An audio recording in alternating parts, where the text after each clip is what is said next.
unatumia simu, yani ngojeni niwaambie. Yaani kipindi ambacho sasa hivi tupo, utofauti wa video ya kamera na video ya simu ni mdogo sana. Yaani ni mdogo, kama mtu unajua nini unakifanya. Utofauti wa yani ubora wa video ya simu na video ya kamera huko yani ni mdogo sana.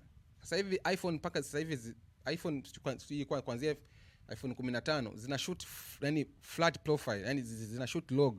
Kwa watu wasioelewa log kwamba ina shoot video ambayo unaweza ukaja ukaiedit kama unavyoedit movie, yani ukaipa colors. Mtu ukiweka video ya kamera hivi na ya simu ni mpaka mtu ambaye anafahamu, lakini kwa mtu akaida ataweza hawezi kutofautisha video ya kamera na simu. Kwa ndio maana sasa hivi simu zimefika yani zina ubora ambao mtu hata uhitaji kununua kamera.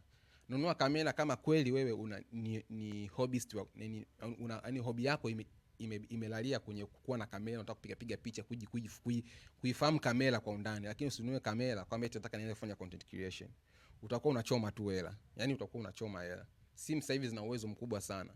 Nunua tu iPhone, kuanzia hata iPhone 13, 14, 15 kama financial uko fresh, chukua hata iPhone 17 Pro Max, yani chukua Pro Max, yani iPhone yoyote ambayo ni Pro Max.